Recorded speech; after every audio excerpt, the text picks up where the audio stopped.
بسم اللہ الرحمن الرحیم الحمد للہ رب العالمین والصلاة والسلام علی سید الانبیاء والمرسلین وعلی آلہ واصحابہ اجمعین اما بعد۔ حضرات ائمہ کرام و خطباء اعظام، السلام علیکم ورحمۃ اللہ وبرکاتہ۔ میں اس وقت اپنے خطے کی مساجد کے ائمہ حضرات، خاص طور پر جمعہ کا خطاب کرنے والے علماء اور ائمہ حضرات سے مخاطب ہوں، اور ایک اہم ترین وجہ سے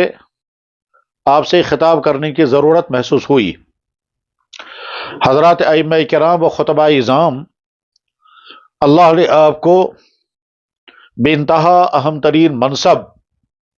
اور انتہائی مفید ترین ممبر عطا کیا ہے، جہاں سے دین اسلام کے تمام موضوعات پر انتہائی مفید ترین بیانات ہو سکتے ہیں اور امت کے ہر دینی ضرورت کے لیے مکمل رہنمائی کی جا سکتی ہے۔ یہ وہ مقام اور منصب ہے جس مقام اور منصب پر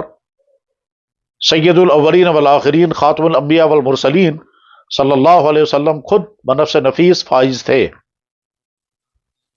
محراب میں کھڑے ہو کر نماز پڑھانا اور ممبر پر بیٹھ کر کے خطبہ ارشاد فرمانا، یہ کوئی چھوٹا عمل نہیں ہے، نہایت ہی عظیم الشان عمل ہے۔ اگرچہ آج کے مسلمان آج کے اماموں کی وہ قدر عام طور پر نہیں کرتے جس قدر کے مستحق امام حضرات ہونے چاہیے اور ہوتے ہیں۔ اس میں عام مسلمانوں کی دینی کمزوری بھی ہے، اور کسی نے کسی حد تک خود اماموں کے بھی کچھ کمیاں ہیں، جس کمیوں کی وجہ سے امامت کا منصب طرح طرح کے خطرات کی زد میں ہے۔ بہرحال اللہ نے یہ عظیم الشان منصب آپ کو عطا فرمایا ہے۔ اس وقت آپ سے جو درخواست کرنی ہے وہ یہ ہے کہ اگلے چند جمعوں میں آپ حضرات دیگر اہم موضوعات کے ساتھ ساتھ اس موضوع پر ضرور خطاب فرمائیں، اور وہ خطاب کیا ہے؟ حج کی فرضیت، حج کی اہمیت اور حج نہ کرنے والوں کے متعلق ہمارے دین اسلام کی وعیدیں۔ یہ خطاب اس لیے کرنے کی ضرورت ہے کہ آج کل حج کے فارم بھرے جا رہے ہیں۔ حج کمیٹی کی طرف سے اعلان ہوا ہے کہ حج کے فارم ایشو کر دیے گئے ہیں، اور جو حضرات حج کرنا چاہتے ہیں وہ فارم بھریں۔ بہت عجیب صورتحال یہ ہے کہ ایک وقت تھا یہاں کشمیر میں بھی اور دوسرے مقامات پر بھی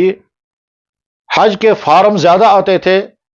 اور حج کمیٹی کے پاس گنجائش کم ہوتی تھی، پھر قرعہ اندازی کرنی پڑتی تھی،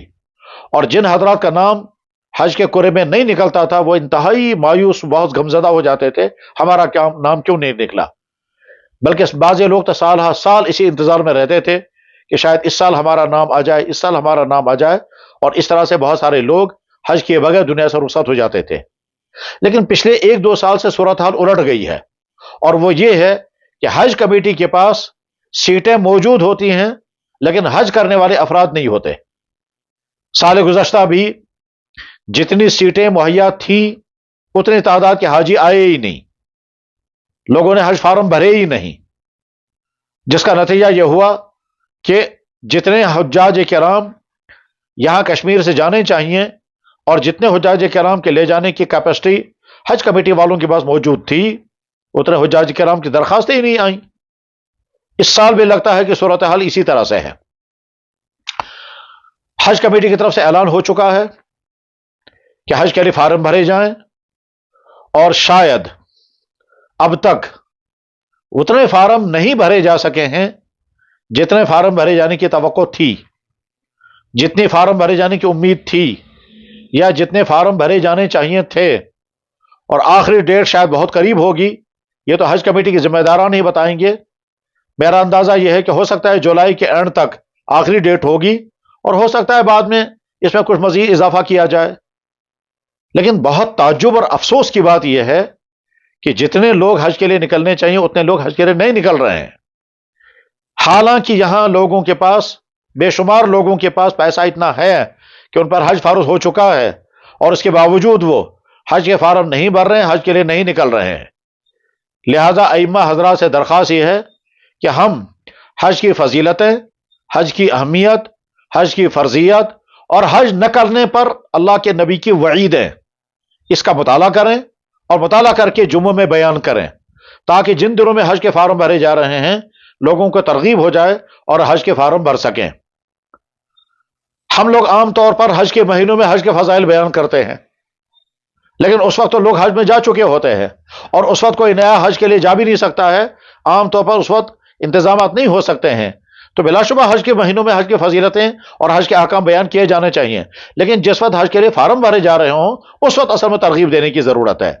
اور وہ اس وقت بہت زیادہ ضرورت ہے، اس لیے کہ بے شمار کشمیری حضرات جو ہیں جن پر حج فرض ہے اور ان کے ارادے بھی نہیں ہے کہ وہ حج کریں گے، لہذا ائمہ حضرات ترغیب دیں، اور ترغیب دیتے ہوئے ایک تو فضائل حج کا مطالعہ کریں جس میں قرآن کریم کہ حج کے فرض ہونے کا اعلان کرتا ہے، ان آیتوں کو مطالعہ کریں اور ان کی تفسیر کریں، اور جناب رسول اللہ صلی اللہ علیہ وسلم نے حج کے فرض ہونے کے متعلق جو ارشادات فرمائے ہیں وہ بیان کریں، اور اس کے بعد پھر حج نہ کرنے کے متعلق اللہ کے نبی علیہ السلام نے جو ارشاد فرمایا ہے وہ حدیثیں مطالعہ کریں، اور مطالعہ کرنے کے بعد وہ حدیثیں بیان کریں، پھر خوب ترغیب دیں، اور یہ کہیں کہ دیکھو بھائی اس وقت حج کے فارم بھرے جا رہے ہیں، ہم اس وقت اس لیے حج کا مسئلہ بیان کر رہے ہیں تاکہ اس وقت عوام مطلع ہو جائے اور حج کے فارم بھر سکے۔ اگر حج کے موقع پر حج کی ترغیب دی گئی اور اس وقت کس نے ارادہ بھی کر لیا مگر اس وقت وہ حج کے لیے نکل نہیں سکتا ہے، اسے ترغیب دینے کی ضرورت آج ہے۔ خاص طور پر وہ حدیث ضرور سنائیں جس میں اللہ کے نبی علیہ السلام نے ارشاد فرمایا کہ جس پر حج فرض ہو چکا ہو اور کوئی رکاوٹ نہیں تھی پھر بھی اس نے حج نہیں کیا، تو آپ علیہ السلام نے فرمایا مجھے نہیں معلوم ہے وہ یہودی مرے گا کہ نصرانی مرے گا۔ لہذا حضرات ائمہ کرام، آپ حضرات جیسے معاشرے کے مختلف موضوعات کو اہم سمجھ کر ان پر بیانات کرتے ہیں، اسی طرح سے اس موضوع کو اہم سمجھ کر، اس لیے کہ بے شمار مسلمان اس فرض کو چھوڑ کر کے اپنی رقمیں، اپنی دولتیں ان کاموں پر خرچ کر رہے ہیں جس میں صرف شہرت ہے، جس میں صرف دکھلاوا ہے، جس میں صرف فضول خرچیاں ہیں، اس پہ پیسہ خرچ ہو رہا ہے، اور حج کا فرض ادا نہیں کر رہے ہیں، حج کا فرض ادا کیے بغیر دنیا سے رخصت ہو رہے ہیں۔ تو جیسے دیگر ذرائع سے یہاں کے مسلمانوں کو تنبیہ کی جائے گی، آمادہ کیا جائے گا، اسی طرح سے ہمارے ممبر سے بھی یہ بیانات ہونے چاہیے، اور کئی جمعوں تک مسلسل یہ بیانات کرتے رہیں تاکہ یہاں کے لوگوں کو حج کی ترغیب مل جائے۔ یاد رکھیں اگر ہمارے امام صاحب اور خطیب صاحب کے بیان کے نتیجے میں کچھ آدمی بھی حج کے لیے آمادہ ہو گئے، تیار ہو گئے، خاص طور پر جب ان کو بتایا جائے گا کہ بھائی دیکھو آج جب حج کرنے کے لیے آپ نکلیں گے زیادہ سے زیادہ 4-4.25 لاکھ روپے خرچ ہوں گے،